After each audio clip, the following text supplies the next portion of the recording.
Hey everyone, it's Natalie. I'm excited to let you know that I'm opening up spaces for collaboration and advertising and sponsorship on this podcast and on my YouTube channel. If you're a brand looking to grow in the wellness, family, or mindfulness spaces, I would love to collaborate with you. You can find a link to get in touch with me in the show notes, and you can always find out more about what I'm up to on natalietisdale.com.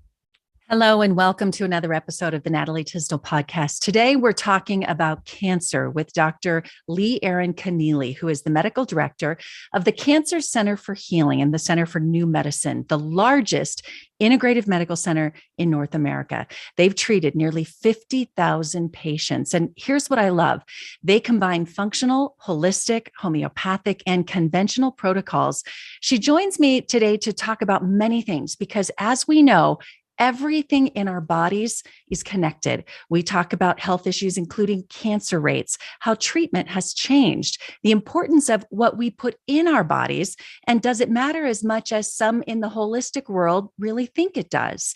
This is a very important topic. We all know someone who has cancer. Many of us have lost loved ones and friends to cancer. Dr. Connealy tells me what she sees in her clinic, why, in her opinion, so many people are diagnosed with cancer, and why new forms of cancers are actually popping up, including brain cancers in children. We also talk about food, toxins, what type of water we should be drinking, inflammation in the body, the importance of sleep, and what we can do to get better sleep. So get ready to learn as we dive deep into this topic today with Dr. Leigh Erin Connealy. Dr. Connealy is joining me now, and I want to start with how you decided you were going to focus on cancer in your practice. Well, that's a very long, loaded story, but I'll kind of give you the Reader's Digest version. So I was born in the 50s, and I was number 3 of 6 children in Texas. And my mother started bleeding, and no mother wants to lose their child, right? So she went to the doctor. And the doctor said, oh, we have this medication that we can give you to prevent loss of your child and stop the bleeding. So that drug was called DES, diethylstilbestrol. And so sure enough, my mother took that medicine. Well, fast forward 16 years later, my parents received a letter saying that that medication that was given to pregnant women cause cancer in both male and female offspring, hormone problems, anatomical problems, infertility problems, all kind of things. And so I started going to MD Anderson in Houston, Texas when I was 16. And, back then you didn't go to the doctor because you just didn't go to the doctor back in those days. In fact, my mother was supernatural and just took care of us at home. I mean, made her own baby food and, fed us liver and sauerkraut, all the things that are popular today, and bone marrow. And so I went to the doctor, and you can imagine at a teaching institution, you have a dozen people in the exam room looking at you because these are new findings and new information. They're trying to sort out what is happening into these children that were given DES. And so anyway, so that was like a real, just a real shock, and also whoa, what am I going to do? And so as I aged and, I didn't have regular menstrual cycles like a normal girl. I didn't have them. I only had maybe one cycle a year, maybe. Anyway, at 16, I knew I was good at biology, and I'm like, okay, what can I do with science that I can talk to people? Because I'm not I don't want to be in a lab with Bunsen burners. So I said, no, I'm going to go to medical school. I babysat for a lady doctor, and I'm like, no, I can do this. I can go to medical school. So I went to medical school. Then I went to School of Public Health and did my master's on DES. And learned everything about DES, but that was 40 some odd years ago.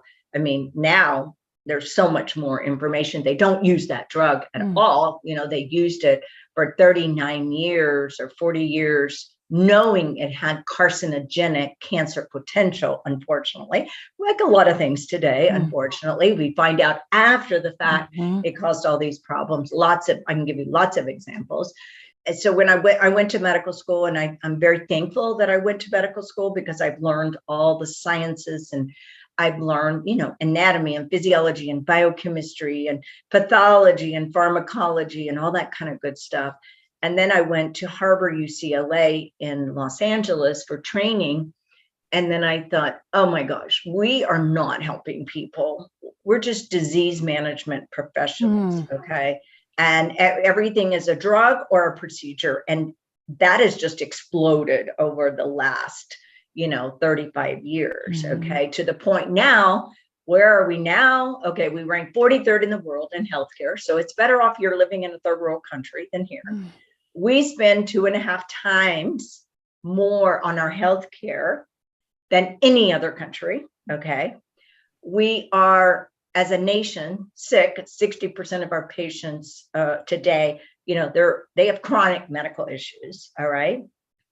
Heart disease is still number one and growing despite the use of statin drugs, but we have all the cutting edge information to prevent and have early detection of disease, whether it's heart disease or cancer. Cancer is number two. Number three is the conventional medical paradigm is the third leading cause of death. And that was published at Johns Hopkins. And so there's 10 prescriptions written per man, woman, and child. So we cannot have a nation if we don't have health of a nation, okay?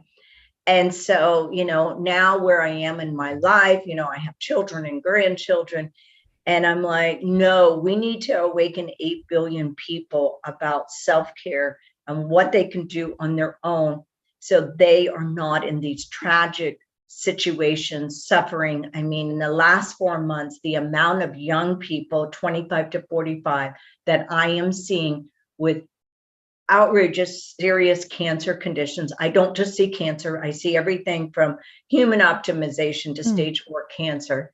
So it's not like, because, all diseases, it's all about looking at the origins of every disease. It's not like, so even though, I tend to see a lot of cancer patients, I also see patients who, have serious gut disorders, okay, or serious autoimmune disorders.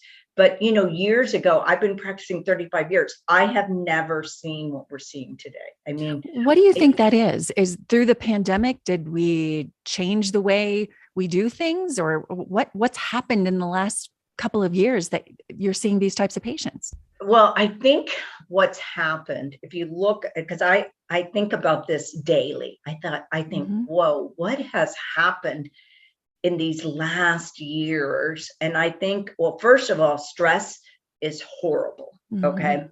And everyone, unfortunately, if you watch the news for 5 minutes, you would be stressed.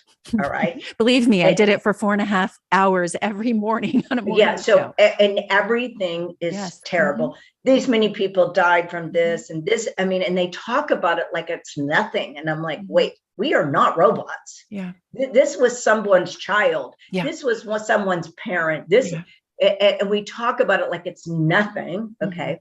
And then we've done for the last couple of years is impending doom and fear to humanity. All right. And these young people, they are not equipped to handle this. All right.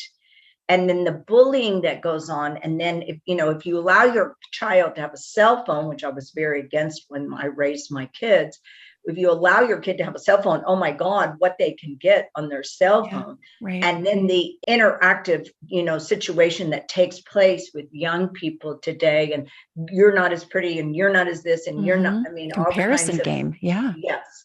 Yeah.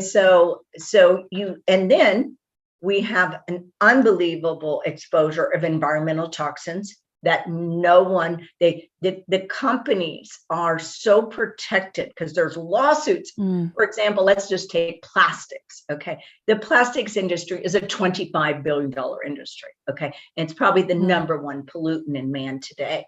And the xenoestrogens cause a lot of things. Xeno is the Greek word for foreign. So foreign estrogens.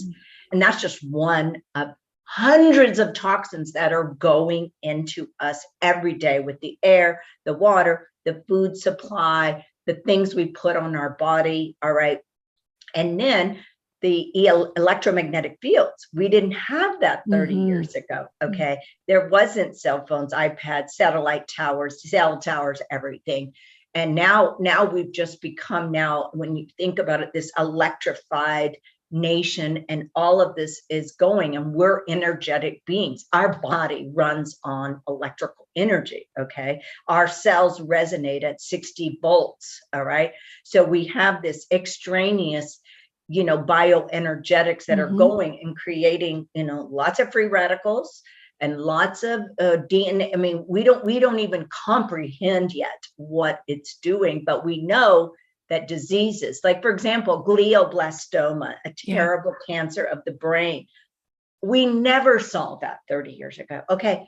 Well, I just got an email that a 12-year-old has glioblastoma. I'm like, a 12-year-old? I get a call that a 40-year-old has glioblastoma. I mean, it's just like, okay, this is normal now. I'm like, no, this is not normal. Let me ask you this, short of, I mean, it makes me want to just go live on a deserted island away from all, but yet we live in a society that is wonderful in a lot of other ways. Technology, here we are having this awesome discussion because of technology. So what do we do? Like, I love what you do in getting to the root of issues, minimizing toxins. I love the functional medicine approach before taking traditional medicines. So give me some solutions of how we can help people, what tips you would have for people to live a healthier life and avoid some of these big issues. Right. Yeah. So I tell people learning self-care is the new healthcare. What does that mean? We hear self-care so often. Self-care. It's like, how do you take care of yourself daily? All right.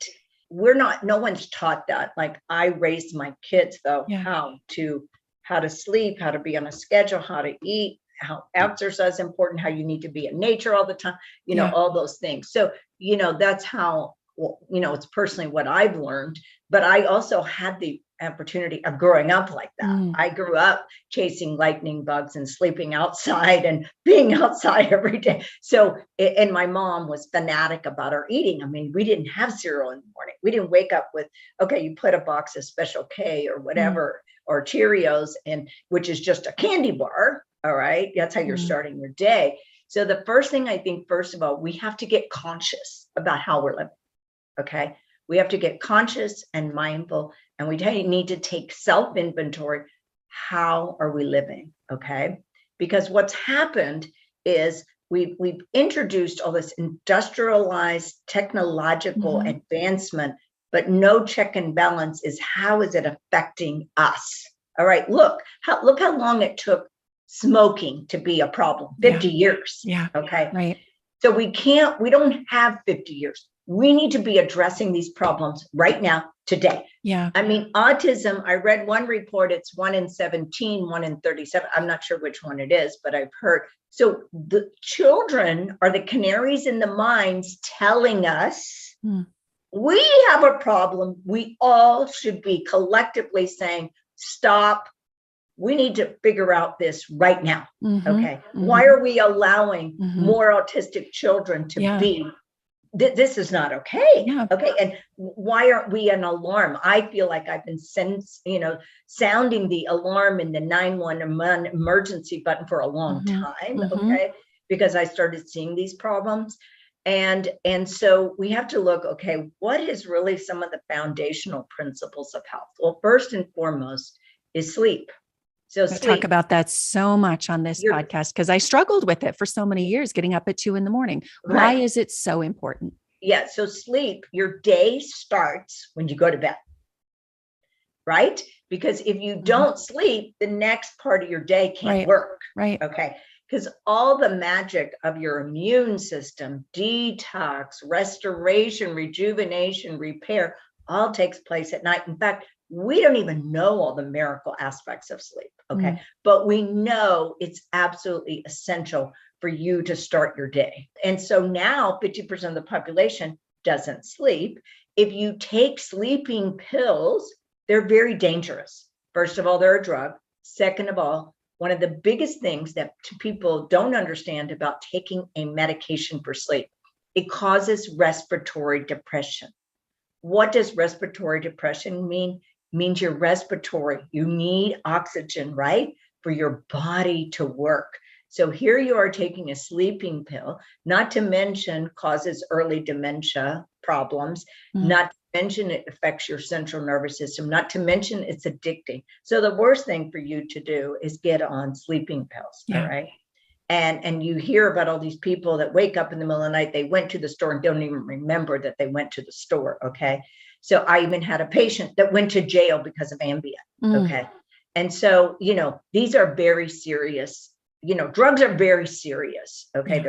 They're very serious effects on the body. So we have to plan on sleep, okay? We have to, first of all, we have to honor our circadian code, which is about 10 to 6, give or take 30 minutes, all right? So you need to be planning that you're going to go to bed at 10 o'clock, give or take, like I said, 30 minutes, and plan on that. And then you've got to plan your bedroom, okay? So your bedroom should not have any electricity in it, all right? So I personally have a switch that turns off the electricity to my bedroom. So I have no electrical output, no lamps, no TV, nothing that is coming out at nighttime, because electricity affects how you're going to sleep. Wow. So where's your alarm clock? I have a battery operated alarm clock.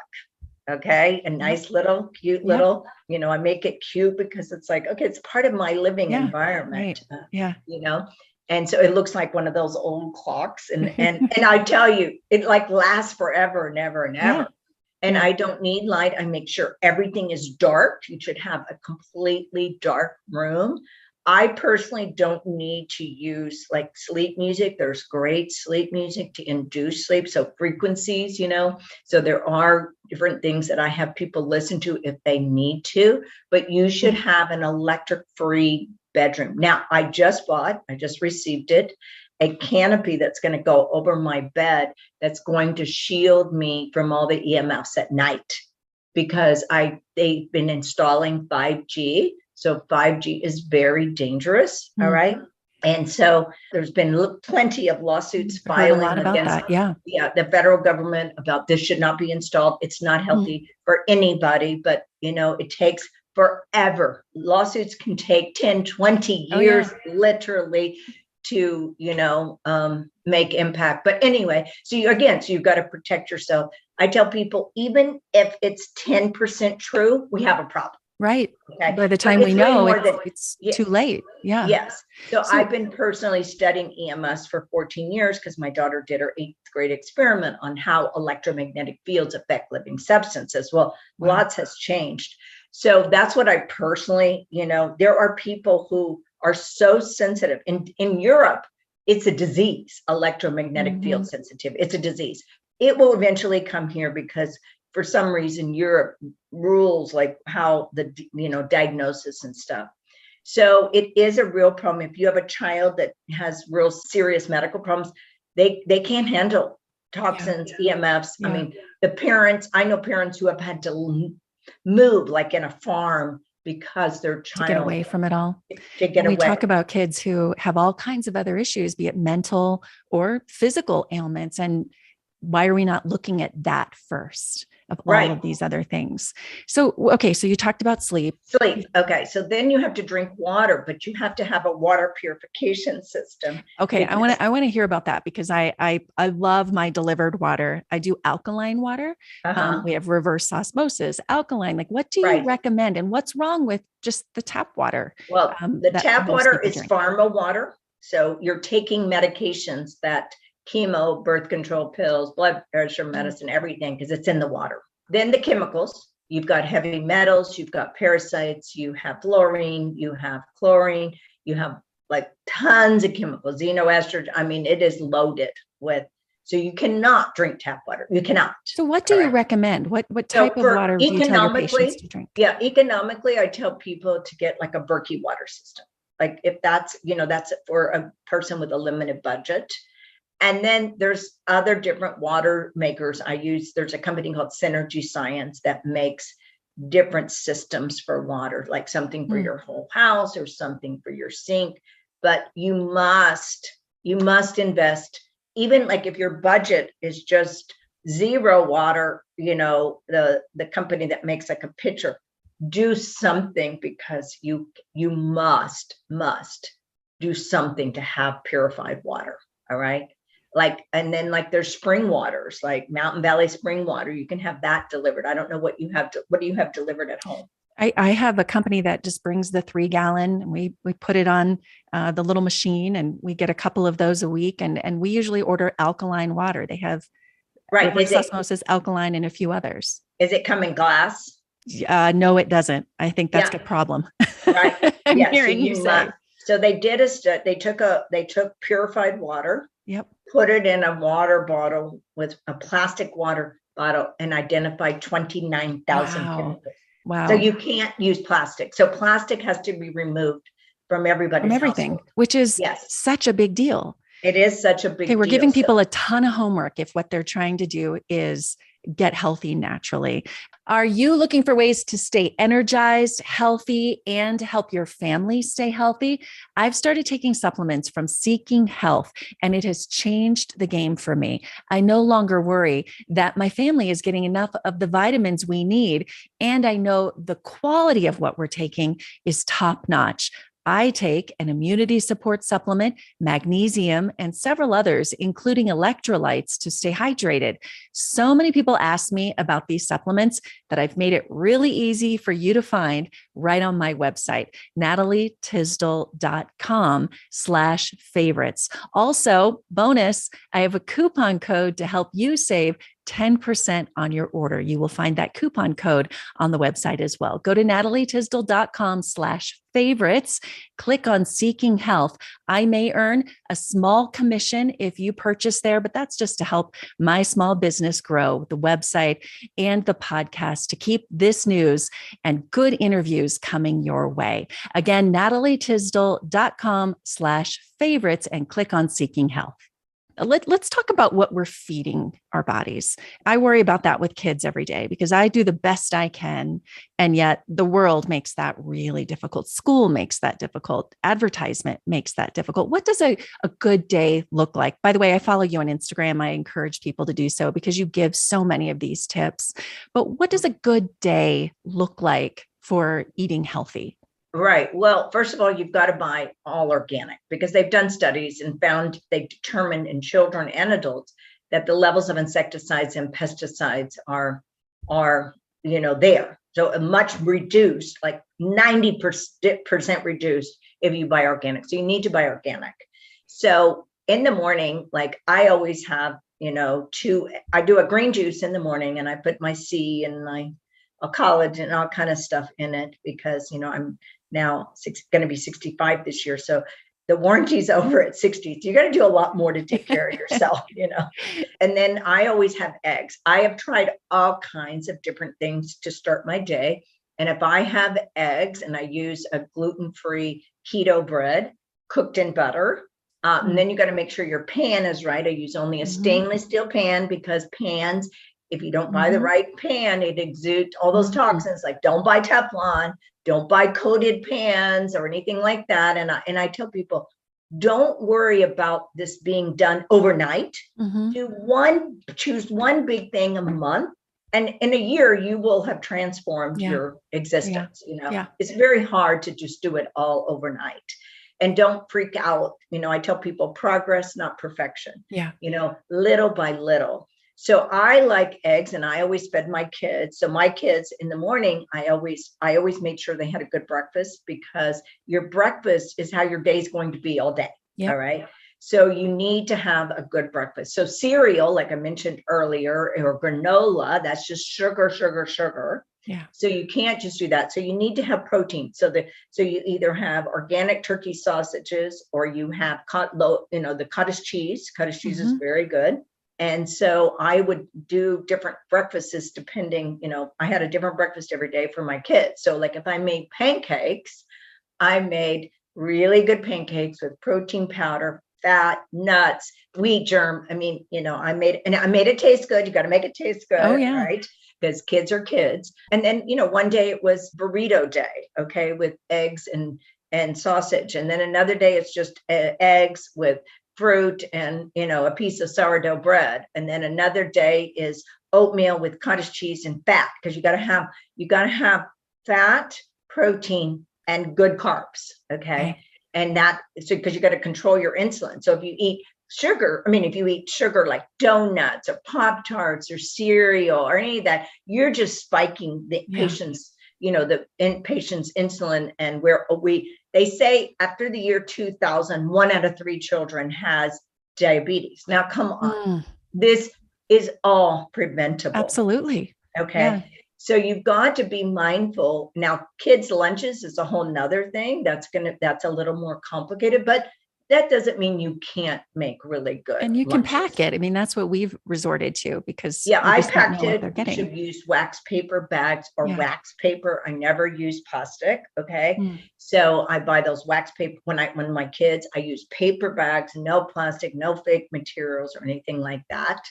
And I did a lot of cooking myself. I've made zucchini carrot bread with protein, but I just was creative. I'm a chemist at heart. And so I would just alter the recipe to, decrease the flour, add protein flour, make sure you have plenty of fat, because fat's, glycemic index is 0. So fat is your friend. People don't understand that. We've gotten into the society of no fat, low fat, everything. But good fats are your friend. Your body is made up. Your brain is 50% fat. Yeah. Okay. So we need good fat in our system. And fat gives you long lasting 8 hours of energy. Yeah. And good fats being organic olive butter, oil, avocados, grapeseed, coconut, all those, nuts. Nuts. And all that good stuff, and make it, different things. So, let me ask you about cancer and genetics. So many of us think, well, my mom had this, or my dad or my grandpa had. How much of our likelihood to get cancer comes from our genetics? Yeah, so it's about 5%. They did a study of 44,000 identical twins, and nutrition and lifestyle was the single greatest predictor of disease. Wow. Okay, so just because your mom had it, first of all, don't think like that. Whatever, our thoughts become things. So you can't think you're going to have something. Don't think your kids are going to have something, because you're already projecting something to manifest. So, everyone needs to get that out of their head. Number 2, cancer in the last couple of years, it's 1 out of 2 people today. So 1 out of 2 men, about 41% of females. So we all should be on the early detection prevention. And I have patients that are 25 years old with cancer today. Okay. Which is unheard of. Yeah. Okay. Yesterday, I had a 45-year-old lady come in, stage 4 lung cancer metastasized to her brain. So it's like, these are, and I'm like and going through her whole life to understand, why did this happen? Okay. Does not take one medication, nothing.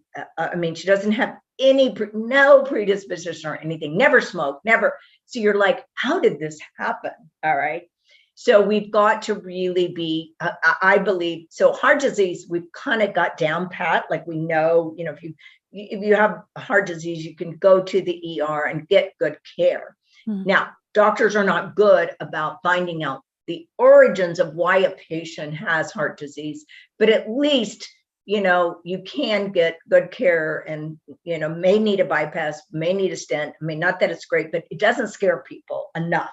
All right.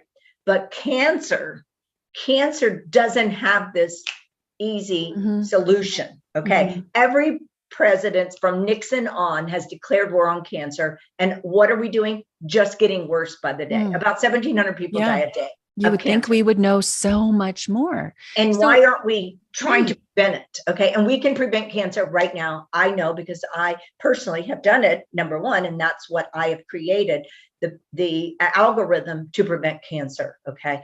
And then people aren't interested in prevention. Okay. Oh, I feel great. I think I'm okay. Right. Well, all of my patients that I see, they all felt great the day before they had cancer. They were diagnosed. Okay. So we've got to focus on prevention and early detection of all diseases. And you should partner with a medical doctor who is conventionally Western trained and has the functional integrative approach, like looks outside the box for all the underlying causes that are contributing. Is it mold? Is it toxicity? Is it candida? Is it parasites?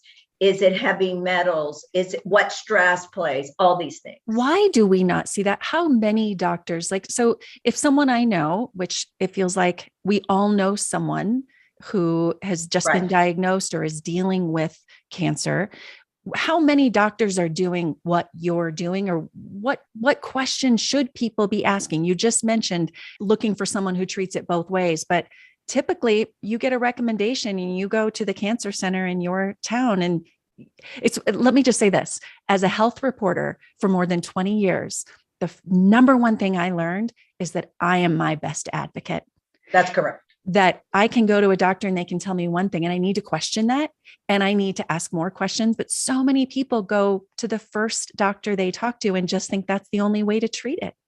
That is true, because people are accustomed to the authoritative direction of a physician. And today, doctors, I will tell you, being a doctor is very difficult. They're very, very smart people, but they need to take the knowledge that they learned in medical school and apply it to the patient. And what they're not doing is they're just driven by pharmaceuticals and surgery and disease management, not prevention, not early detection. When you see a patient that has nothing wrong, your job is to make sure they stay that great. All right. That's your job. Yeah. But that's not what medicine is about. It's a doctor has a few minutes, unfortunately, and it's all about the electronic medical record, filling it out because someone's collecting data for something. And it's, I have a few minutes. Okay, you have high blood pressure. Okay, here's your drug. Oh, you have high cholesterol. Here's your drug. Treatment instead of prevention. That's often what I see most. And I know we all do. So much of that is driven by many things in our society. But what, for the average person listening to this podcast thinking, I want better, what should they do? Well, I think, first of all, you empower yourself with education, like this podcast. We're talking about very important information. Okay. So there's lots of podcasts out there today. There are lot of very good books, out there, just using my book that I put together with compilation of all my papers, Be Perfectly Healthy. And just in my Cancer Revolution, even in that book, there's a lot of patients have taken my book and just done that and turned their life around. Okay. People just listen to my Instagram, and you should see the stories patients send us back about, oh my God, I changed. I can't tell you how the difference it's made in my life. Just little things, but you do have to listen to the right information. Yeah. Okay. Right. I'm not saying I have all the answers, because I don't, but I pretty much have more, only because I started out, believe it or not, 35 years ago with a registered dietitian in my office. So I started my practice. So I have learned over the last 35 years, all the newest, latest, greatest. And trust me, there's 1.2 million PubMed articles online every year, 1.2 million. And a lot of it is natural. Okay. Meaning a lot of it is unnatural, but the doctor today is about 15 or 20 years behind. If they don't go back to school and learn the updated medicine, they're going to be lost. And then they kind of go, well, I already work too hard. I'm already exhausted. I don't really have extra time. So it has to come from a passion from within, a true desire to just be passionate about the new way of taking care of patients. It's not that new for me personally, because I've been doing it a very long time. But trust me, once a doctor goes to a conference, a functional medicine conference of any type, they can't go back. I've talked to too many of them. I always ask them, like, how did you decide to go into, this now, And they go, well, first of all, I wasn't doing anything correct for my patient. Second of all, I went to a course and I'm like, there's no way I can go back. Yeah. There's no way. Now that I know this scientific validated information on integrative functional medicine, there is no way you can morally, ethically, consciously go back. There's just no way. Well, I remember seeing a doctor once, a neurologist I have restless legs. And I remember I very clearly, because I was a health reporter, saying, I really don't want to have to take a drug for this. If I can figure out why I have it or what I can do, is it sleep? Is it food? And this doctor at the time said to me, why wouldn't you just take the drug? It'll go away. And I was so concerned. Like, I want to know why I have it. I want to get rid of it, not take a drug that's going to lead to other side effects and issues. And it's a pretty serious drug. So that maybe that's an indicator for people. If you're prescribed a drug, to ask, is there something I can do or should be doing before I take this medication? Now, obviously, there are reasons that we need certain medications that can be life-saving. We know that. Right. And that's why you go to a medical doctor, because he or she knows, okay, if you have cellulitis, I need to use antibiotics. Okay. If your blood pressure is 200 over 120, we must give you medicine and then fix you. But let me tell you a story. Friday last week, I saw a patient. She has Kaiser. So Kaiser is a kind of like an HMO here in California. And she has diabetes, and her hemoglobin A1C was 12.7. Okay. So that's like very high. You should be around 5.0 to 5.2. And the difference between 5 and 12 is like earthquake difference. So she came to see me, and I told her, I said, what are they doing? So forth and so on. We're giving me this medicine, that medicine, da, da, da. I said, well, what did they say about changing your eating? They said, well, they just said nothing. And I said, well, you cannot change the biochemistry of your body until you pay attention to what you're putting in your mouth. So I first put her on a cleanse, because a lot of chemicals cause diabetes. So I said, we've got to cleanse you in order to get rid of chemicals. So we did that. Anyway, to make a long story short, I saw her Friday, brand new person, has lost 50 pounds. Her hemoglobin A1C went from 12.7 to 5.7.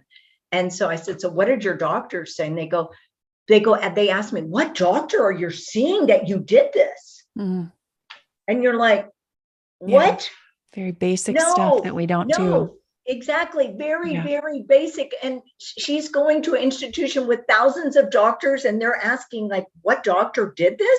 No, I didn't do any miracle. The patient did the miracle. Right. The patient did it. I just helped her get on the right path, and she did it. Every cancer patient, they ask me that they have asked their doctor, does what you eat matter? And they all universally say no. Now, how can a doctor of 2022 tell a patient that what you eat doesn't matter? Now, there are thousands and thousands and thousands of papers published scientifically online showing this. Okay. Wow. I mean, I cannot tell you, this is the most ridiculous thing on the planet. First of all, when you do a PET scan, what is a PET scan? IV sugar. IV sugar. Why? Because a cancer cell has 64 receptor sites for sugar and a normal has 4. And so the cancer cells eat sugar, right? It's like, come on. And we all know how sugar is deleterious to the system. Okay. Now, natural sugars are okay, but eating lots of cookies, candies, pies, and cakes, is not going to do your body good. So we have to change the narrative of what we're doing and how we're taking care of patients. And patients need to take charge of their own life, start researching, start educating themselves, look outside the box. And if you hear 5 people say the same things, there has to be some validity and truth to that, what they're saying. And so, and then, we have something called common sense. Let's use our common sense about this and talk to many people. And, be careful about the path you take, because you don't want a path that's irreversible. I had a patient, young boy, 27-year-old, super, super successful, went to the doctor for hemorrhoids. Well, first of all, he's 26 when he went to the doctor with hemorrhoids. First of all, a doctor should be asking, why does a 26-year-old have hemorrhoids? He's not pregnant. He, hasn't lived that long. Wait, there's something wrong. Anyway, to come further, fast forward, they diagnosed him with ulcerative colitis. Well, there's all these fancy drugs that take care of ulcerative colitis. They put him on every drug, literally every drug out there for it, including prednisone. On top of that, layered with prednisone, nothing worked. What did they do? Removed his entire colon. Wow. At 27. Wow. Now the ileostomy back. Wow.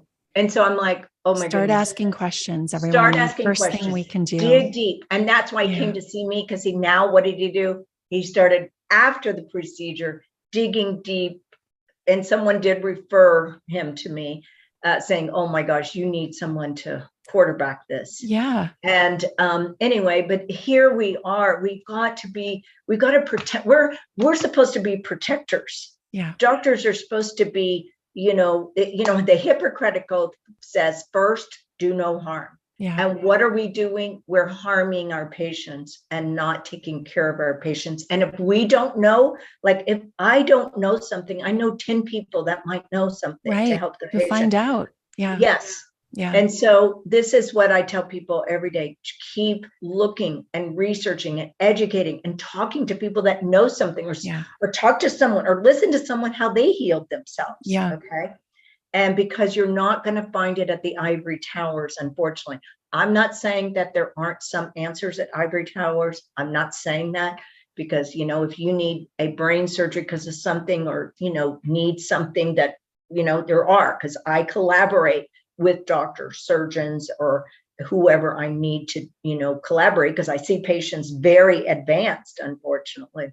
So I need the conventional medical system just to get them, balanced. Yeah. And so, but we want to think about everything we do medically. What is the collateral balance to protect the patient at all costs?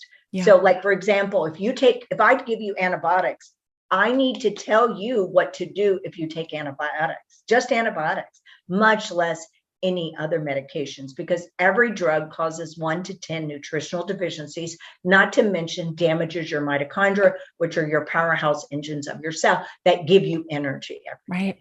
Yep. Well, I know people are thinking, I want more information. This is a lot to digest all at once. Can they come and see you? Do you do remote work? Where can they get more information? Again, I would encourage people to follow you on social media with some great information, but where would you lead them? Right. Well, first of all, I think Instagram is a good little daily thing, because people can learn little nuggets, and I think people do better in little nuggets. Second of all, I would read my books, The Cancer Revolution or Be Perfectly Healthy. Listen to these podcasts. We do have a podcast that we talk and highlight a subject. Also, people can come and see me. We have a phenomenal team. I have an unbelievable team that is dedicated to this mission of education and elimination of people of all the most innovative strategies they possibly, like one of my patients, cancer, stage 4 prostate cancer. I said, look, there's a great guy in Germany. Go and get him, because your tests show that this works best. I sent him. He's leaving this weekend. So, we have to use the resources of the planet and the world to help our patients. And you see patients for any ailment, overall well-being. Right. Overall, people want human optimization, because now we have so many innovative strategies now. And then people need to have a baseline. You need to have a baseline. Like, I will tell you that 75 to 85% of young males today have low testosterone. Why? Because of all the environmental pollutants and the quality of your food today. Yeah. And so, but that is a big problem. It even happened in my own, not my child, but my son-in-law's. And so, but that can be fixed, and it changes. Your hormones change everything. I happen to be an expert in hormones because of my own personal journey. But hormones are the natural drugs to your body. And if those aren't working, then nothing works. Yeah. Okay. Your whole day is predicated on how your hormones are working for you. You bet. Yeah. Okay. So we're going to follow you. You have a website. Where should we lead them to Instagram? ConnealyMD.com. We have Cancer Center for Healing and centerfornewmedicine.com. Wonderful. Thank you so much for your time. I know you have patients to see, and you took the time to do this with me today. I really appreciate it. And I just encourage people, as I said, to be your own advocate, to ask lots of questions, and to not always accept the first answer if you're not confident with it. Right. And I just appreciate your mission to, it's just another avenue of opening people's eyes and ears up. There's so many infinite possibilities. Yes. And we didn't even go into the mental stress component. So hopefully let's save that for the next podcast we do together. Okay. It'll be a whole nother topic that I look forward to talking to you about. All right. Great. All right. Take care. Good to see you today.